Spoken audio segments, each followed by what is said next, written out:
Fala, amigo ligado no Toque Passa, estamos chegando para falar do técnico Fernando Diniz, isso mesmo, porque o São Paulo fez 3-0 no Flamengo na noite desta quarta-feira, garantiu vaga na semifinal da Copa do Brasil. O São Paulo segue sonhando com um título inédito no torneio de mata-mata nacional e o São Paulo encarou o Flamengo 3 vezes em 2020. Flamengo, atual campeão brasileiro da Copa Libertadores, está 9-2 para o São Paulo, então o técnico Diniz tem méritos sim nessa história e eu vou defender aqui o porquê ele pode ser tratado como um exemplo de como gerir um treinador num clube, ao invés de mandar embora simplesmente quando os resultados não aparecem. Se liga aí.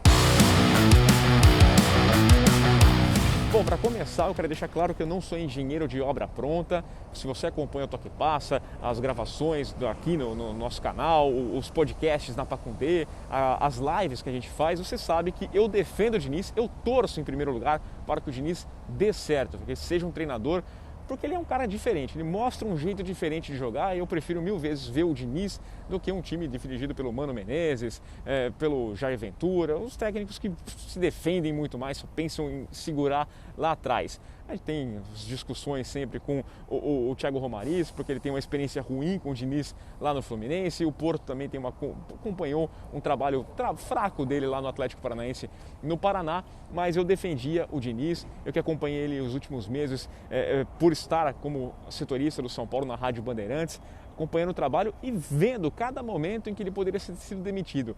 Acho que nos últimos meses ele foi demitido umas 5 vezes.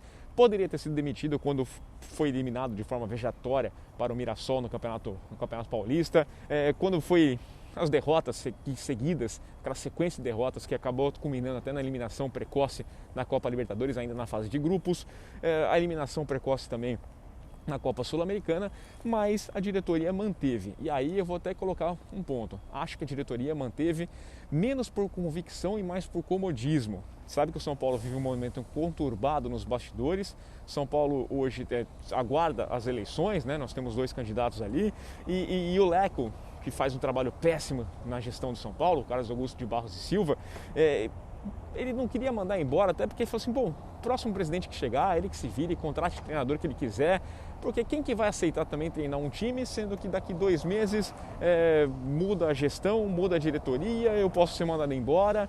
A gente sabe que o sonho, tanto do Casares quanto do Natel, os candidatos à presidência do São Paulo, era contratar o Rogério Ceni como treinador, parecia certo que ele seria treinador do São Paulo nos próximos meses, mas aí o Diniz foi sendo mantido. Além do que, também tinha uma convicção de vestiário por conta do Daniel Alves, que foi o cara que brigou para o Diniz ser contratado lá no ano passado.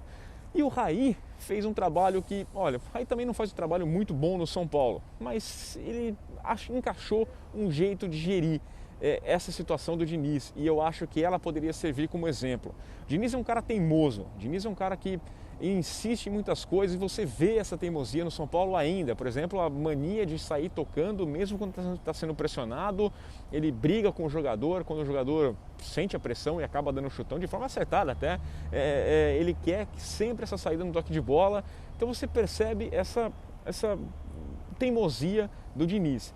Mas o Raí conseguiu conversar com o Diniz para que mudasse algumas coisas. Por exemplo, a entrada do Luan como primeiro volante, você deixa uma situação muito melhor do que deixar o Tietê nessa posição, até porque não é a do Tietê fazer a primeira volância. A mudança da dupla de zaga, foi um acerto ele colocar o Diego Costa como zagueiro, mas ele errou ao insistir com o Léo Pelé naquele lado, até porque você não tinha uma opção na lateral esquerda para substituir o Reinaldo se acomodou também, acerta, o Bruno Alves é um zagueiro melhor, e aí as coisas foram se acertando no São Paulo. Eu acho que o São Paulo foi um dos times mais prejudicados pela pandemia, porque o São Paulo vinha mostrando um futebol muito legal. O jogo contra a LDU e depois contra o Santos foram os 2 últimos jogos antes da paralisação do futebol lá no mês de março. São Paulo mostrava um futebol bonito de se ver, era apontado como o futebol mais bonito do Brasil naquele momento. Vem a pandemia, o São Paulo volta, precisa ganhar o campeonato, é até apontado como favorito a levar o Campeonato Paulista. E tinha uma situação que, assim, a seca de títulos exigia que o São Paulo ganhasse aquele Campeonato Paulista. Uma sequência muito rápida, poucos treinos e vai para o jogo. O jogo do São Paulo é um jogo que exige muito treino, porque é muito toque de bola, muita posse de bola e é mais fácil destruir do que criar. E o São Paulo precisava propor o jogo. O Diniz sempre quis propor o jogo. E aí, por isso, o São Paulo vai mal também na insistência de algumas coisas, de colocar o Pablo, de não achar substituto para o Antony, e o São Paulo acaba sendo eliminado. Não tem justificativa, mas eu entendia que o São Paulo, se não tivesse paralisação, tinha muito mais chance de conquistar o Campeonato Paulista. Para mim, levaria o Campeonato Paulista. São Paulo, que é o time que não fez contratações, então o Diniz está tendo que lidar com o que ele tinha no time. Era um elenco bom? Era um elenco bom e só. Mas ele acerta em muitas coisas. A insistência no Gabriel Sara, teimosia, mas acertou, mostrou que o garoto, que foi muito criticado lá atrás também, tem potencial para jogar bem. Colocou o Diego Costa, lançou entre os profissionais, é um baita de um zagueiro, ele acerta nesses detalhes. A única contratação que o São Paulo fez em 2020 foi a chegada do Luciano na troca com o Everton, que foi um pedido do Diniz, e é um acerto. O Luciano é um jogador importantíssimo. O Luciano, que já vinha jogando bem no Fluminense com o Diniz, volta a jogar muito bem no São Paulo com o treinador. Então as coisas vão se encaixando por conta do Diniz. E aí, é claro, entra o trabalho do Raí de chegar e conversar com o cara. Ó, muda, tá na hora de mudar a dupla de zaga, não dá para você insistir nisso que tá dando errado. Vamos colocar o Luan, vamos fazer desse jeito. Essa é a função da diretoria. A diretoria não tem que contratar e depois pintar e falar assim, não deu certo, manda embora. Até porque ela também tem culpa se ela contratou coisa não deu certo. Ela tem que conversar. É uma gestão, é uma direção. Você conversa com o treinador. É lógico, o treinador que é mais, não, sou eu. Mas se você lê o livro do Guardiola, você vê o contato dele, né, na passagem pelo Bayern, com os dirigentes do Bayern, conversando, dizendo o que ele queria fazer, qual é a ideia, o entendimento. E é uma troca. Eu acho que funciona. O Diniz entendeu naquele momento que de fato não estava dando certo. Ele poderia ter sido um técnico extremamente arrogante, como a gente vê muitos por aí. O diretor vem e fala assim, vamos mudar. Ele fala assim, não, o time é meu, eu faço o que eu bem entender e vai ficar assim. Ele ficaria assim, perderia mais 2 jogos, seria demitido e acabou.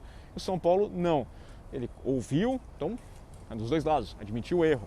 O time do São Paulo está colhendo os frutos. Pode colher os frutos. Vai ser campeão? Não sei.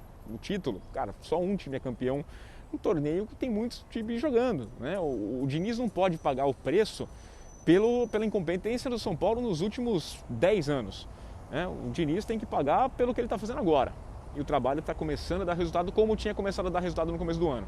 A gente estava vendo o São Paulo crescendo, da chegada dele até março, o time de São Paulo tinha mostrado a evolução, e o São Paulo volta a mostrar essa evolução.